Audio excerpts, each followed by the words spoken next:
30 سال پہلے، قیامت سے 30 سال پہلے بچے پیدا ہونے بند ہو جائیں گے کہ کسی بچے پر قیامت نہیں آئے گی۔ یوم تذہل کل مرضعۃ عما ارضعت، وہ ہولناکی بتانے کے لیے تشبیہ ہے، وہ یہ نہیں کہ ایسا ہو رہا ہوگا، کیونکہ بچہ تو کافر کا بھی ہو وہ معصوم ہے، مسلمان کا بھی ہو تو وہ معصوم ہے، اس لیے آپ نے کہا کہ سارے جو نابالغ مرتے ہیں وہ جس مذہب کے بھی ہیں سب جنت میں جائیں گے، چونکہ ان پر تو بھی شریعت لاگو ہی نہیں ہوئی ہے، اور سارے بچے حضرت ابراہیم علیہ السلام کے پاس چلے جاتے ہیں۔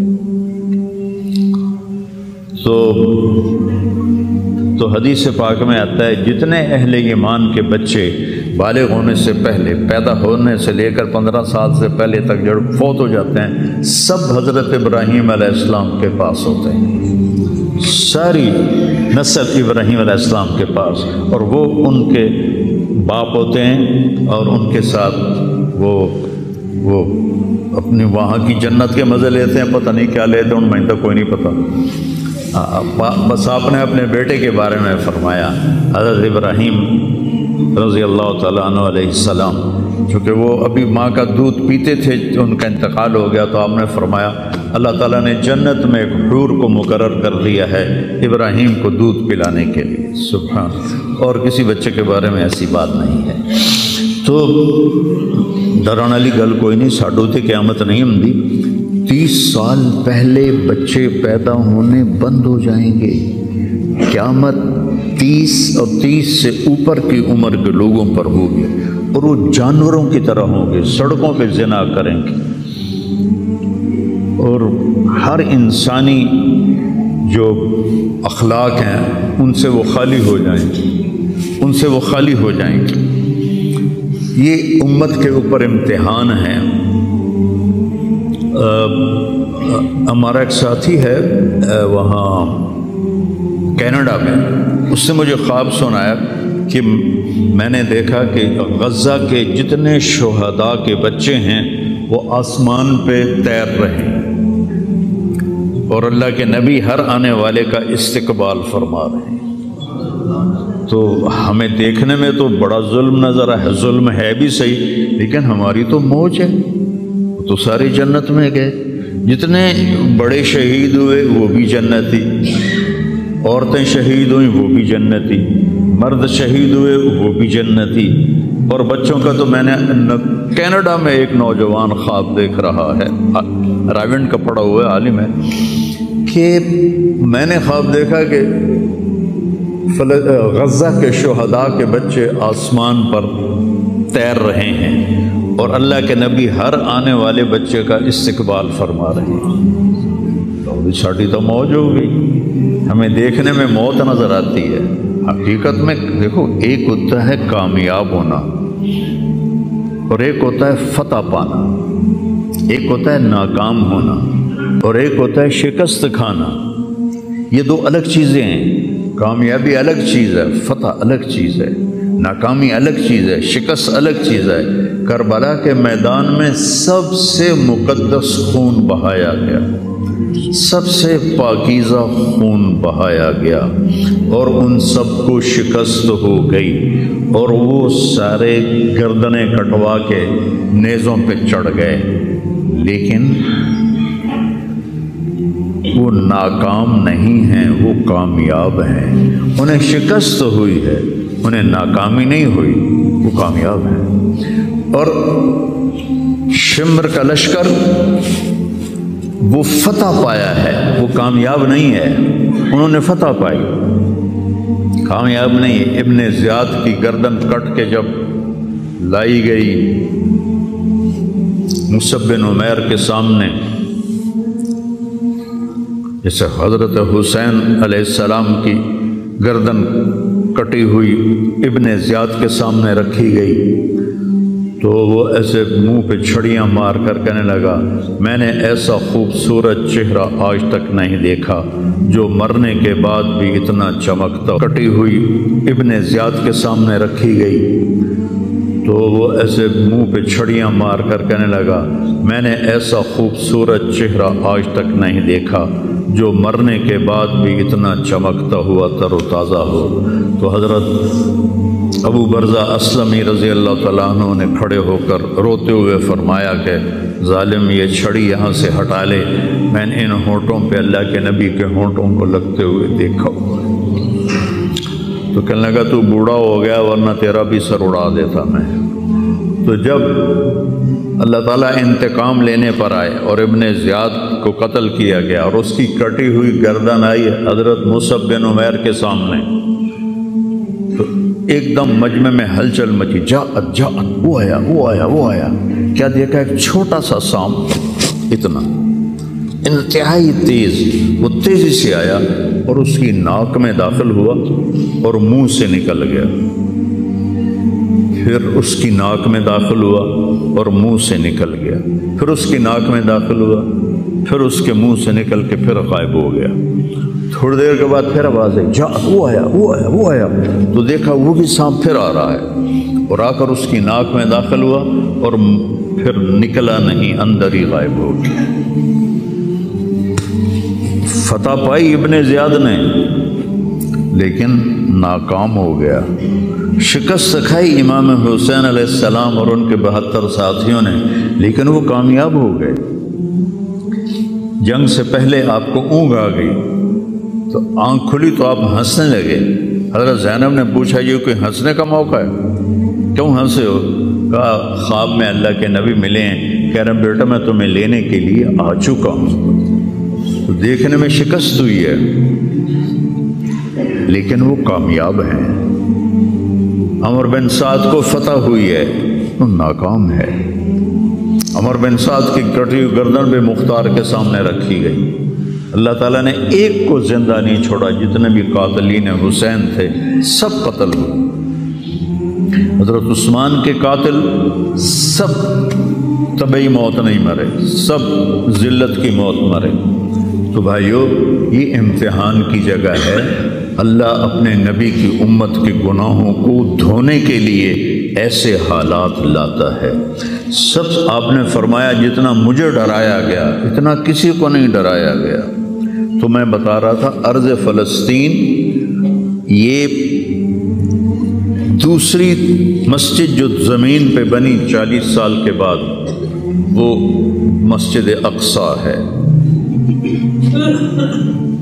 4000 نبیوں کے باپ اور میرے نبی کے دادا ابراہیم علیہ السلام اس سرزمین میں تشریف لائے، وہیں آرام فرما رہے ہیں۔ اسحاق علیہ السلام، یعقوب علیہ السلام، داؤد علیہ السلام، سلیمان علیہ السلام، یحییٰ علیہ السلام، زکریا علیہ السلام، یہ وہ نبی ہیں جن کا قرآن میں ذکر ہے۔ اس کے علاوہ بھی سینکڑوں نبی ہیں جن کے نام نہ تاریخ میں ہیں نہ قرآن میں ہیں، جو اس سرزمین کے اندر ہیں۔ یہ معاشر کی سرزمین ہے، یہ نبیوں کی سرزمین ہے۔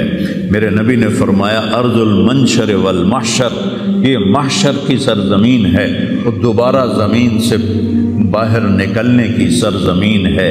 اور پہلا بڑا معرکہ روم اور صحابہ کے درمیان ہوا تھا فلسطین میں، اجنادین کے مقام پر، جو آج رملہ کہلاتا ہے۔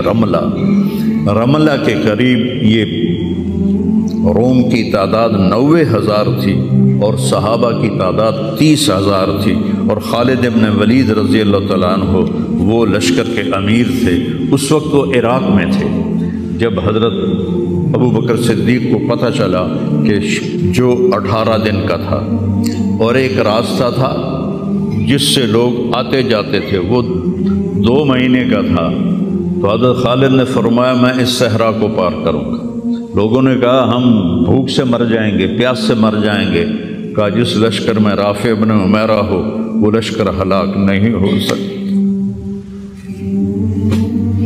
آئے اشاق گئے وعدہ فردہ لے کر، اب انہیں ڈھونڈ چراغ رخ زیبا لے کر۔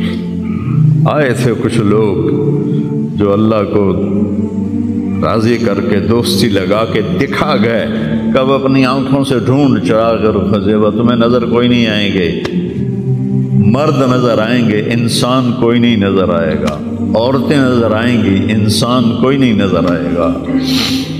تو فرمایا جس لشکر میں رافع ہو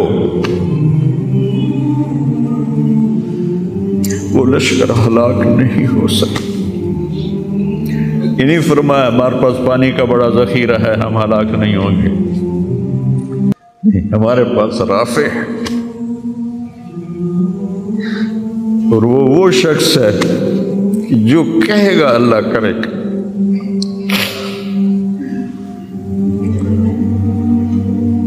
18 دن میں اس کو پار کیا، اور ایک مقام پر آ کر پانی ختم ہو گیا، 3 دن بغیر پانی کے گزارے۔ تو صحابہ نے کہا کہ اب ہم مرتے ہیں، طاقت نہیں ہے، کہا رافع کو بلاؤ۔ رافع کی آنکھیں خراب تھی، فرمانے لگے رافع پانی چاہیے۔ کہنے لگے اچھا مجھے بتاؤ کہاں ہیں ہم، کیونکہ وہ دیکھ نہیں پا رہے تھے۔ تو انہوں نے فرمایا کہ فلاں جگہ۔ اب صحرا میں تو کوئی نشان منزل ہوتا ہی نہیں، تو کوئی انہوں نے جھاڑیاں بتائیں، کہنے لگے کچھ جھاڑیاں دیکھو ایک طرف کٹھی ہوں، کٹھی جھاڑیوں کا کوئی جھنڈ ہو، مجھے بتاؤ ہے؟ انہوں نے کہا ہاں وہ نظر آ رہا ہے، کہ مجھے وہاں لے چلو۔ وہاں لے گئے، ایک جگہ اشارہ کیا کہ یہاں سے زمین کھودو۔ زمین کھودی تو پانی کا چشمہ نکل کے باہر آ گیا۔ کبھی ہم بھی تم میں بھی چاہ تھی، کبھی ہم بھی تم میں بھی راہ تھی، کبھی ہم بھی تم بھی تھے آشنا، تمہیں یاد ہو کہ نہ یاد ہو۔ اللہ نے تو بے وفائی کی نہیں، ہم نے بے وفائی کی۔ اس کی مدد جو رکی ہوئی، یہ بھی اس کی مدد ہے۔ ہمارا شہید جنت میں جا رہا ہے، اگر زندہ ہے، زخمی ہے، بھوکا ہے، گناہ معاف ہو رہے ہیں۔ جہنم کی آگ سے ایک سوئی کا نکا عام آدمی ویکھ ہی نہیں سکتا، دھاگا نہیں پا سکتا، جن دی نظر کمزور ہوئے، اتنا چھوٹا ہوتا ہے۔ میرے نبی فرمایا، جبریل علیہ السلام نے آ کے عرض کیا یا رسول اللہ، سوئی کے نکے کے برابر اگر جہنم کی دیوار میں سوراخ ہو جائے تو اس میں سے جو آگ کی چنگاری نکلے گی پوری دنیا کو کوئلہ بنا دے گی۔ اس کے سامنے یہ تکلیف تو بڑی تھوڑی ہے، لیکن بات اصل یہ ہے کہ ہم نے اللہ سے دوستی چھوڑ دی۔ یہودیوں کو گالیاں بعد میں دو، پہلے ہم اپنے گریبان۔ تجھے کیوں فکر ہے اے گل دلے صد چاک بلبل کی، تو اپنے پیرہن کی چاک تو پہلے رفو کر لے۔ کتنا جھوٹ بولا جا رہا ہے، کتنے جھوٹے مقدمے ہیں، کتنی والدین کی نافرمانی ہے، کتنے گھریلو ناچاکیاں ہیں، کتنا سود چل رہا ہے، کتنا شراب کے ٹھیکے چل رہے ہیں، کتنے لوگ نمازیں چھوڑ چکے ہیں۔ صرف حکمرانوں کو میں کیا گلہ دوں، آج ہم سارے اس حمام میں ننگے ہیں۔ تو یہ اللہ کی رحمت ہے، اگر کسی کو اللہ نے اس امت کو اگر دنیا میں وہ جھٹکے دیتا ہے۔ مجھے ایک آیت بھی یاد آ گئی، دونوں کو حال بتاتا ہوں۔ ایک ہے جنہوں نے اللہ کو نہیں مانا، تو اللہ کہتا ہے ذرہم یأکلوا ویتمتعوا ویلہہم الامل فسوف یعلمون۔ میرے محبوب کرن دے انہاں نوں موج میلا، 4 دیہڑے ہیں انہاں نوں موج میلا کرن دے انہاں نوں میرے کول آون دے، ووڑ ویکھی میں کی کرنا۔ ٹھیک ہوگی؟